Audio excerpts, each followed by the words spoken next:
This is the story of a beekeeper who loves her bees and loses her bees and learns about pesticides.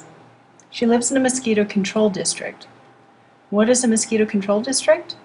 A mosquito control district is a special taxpayer-funded district like ambulance or fire, but its purpose is to control the nuisance of mosquitoes.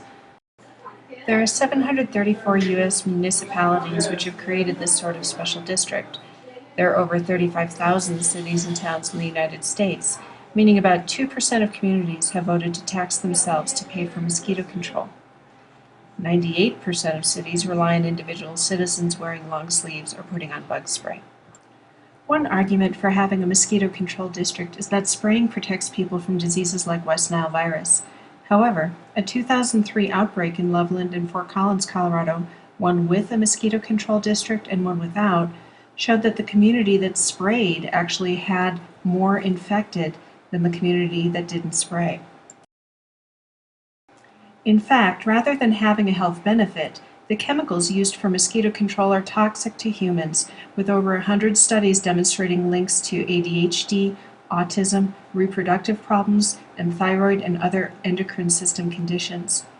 These chemicals are also general insecticides, meaning they kill their target mosquitoes, but also kill beneficial pollinator insects like honeybees. In the summer of 2011, this beekeeper and several other community members requested waivers to not have their homes sprayed with the insecticide. The requests were denied. The reason given was that their neighbors might want their homes sprayed, so not spraying homes on their block jeopardized the effectiveness of the spraying program. The whole town gets sprayed whether we like it or not. There are loud voices demanding the spraying for nuisance control and also for alleged medical reasons, such as children who are, quote, deathly allergic to mosquitoes.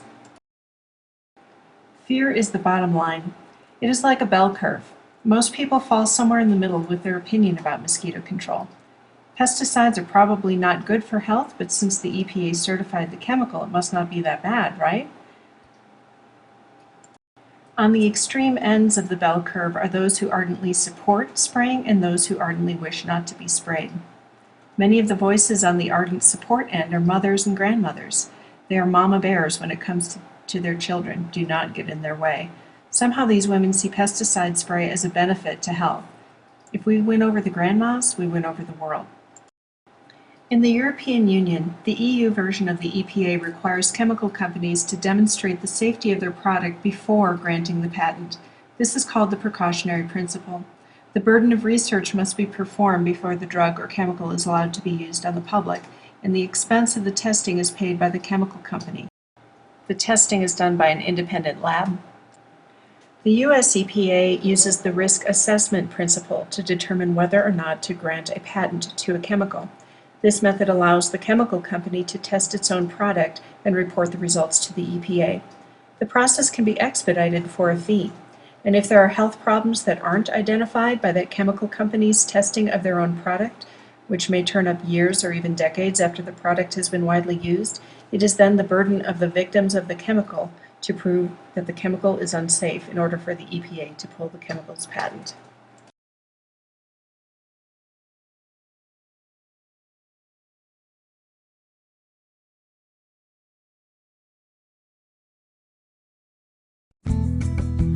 Welcome everyone to Hasta las Ocho, your source for local news in the Upper Rio Grande region and also northern New Mexico, bringing you insight and useful information from your neighborhoods. This is KRZA News, Hasta las Ocho. Today we're joined by Karen Lemke, Dale Salazar, Leroy Chacon, William Brinton, and Larry Sviam, who are all the candidates running for the Mosquito Control District here in the San Luis Valley. I think I'll take a minute or two to introduce myself and talk about my background as well. So I work at Adams State College. I have worked with different grants, federal, state, private grants. I'm used to working with diverse groups of people, trying to solve complex problems. And so I wanted to come here today to talk about some of the things that I see. And I see our community really needs to do some healing. There's a lot of fear and distrust on all sides. There's accusations, lies, rumors, bullying, disrespect. People want to be listened to, and they don't want to be run over roughshod. And there are so many fears. Some people fear pesticides are unsafe and making them sick, and others fear what Alamos would be like without mosquito spraying. People also don't want their taxes spent on things they disagree with, whether it's people who are pro-life, who don't want to fund birth control, or anti-chemical company people who don't want to see hundreds of thousands of dollars sent out of the valley to wealthy chemical companies. Why is it so difficult to opt out? I think that's a key question here, and Larry referenced how the district currently is responsive to people who want more spraying, but it's not responsive to people who want less spraying. And in fact, both Bill and I have wanted to opt out, and we were answered basically that it's impossible to opt out. So I think that's an extremely important question. Part of the education campaign is to listen and respond to these diverse perspectives. It's more than 10 people who want to opt out, as the newspaper article said last week, and 2 of them didn't even get a waiver last year, so it's certainly more than 8 people. I think it's probably hundreds of people, and that just makes, again, a complex issue that we need to figure out a way to serve the people who want to be sprayed and to serve the people who don't want to be sprayed.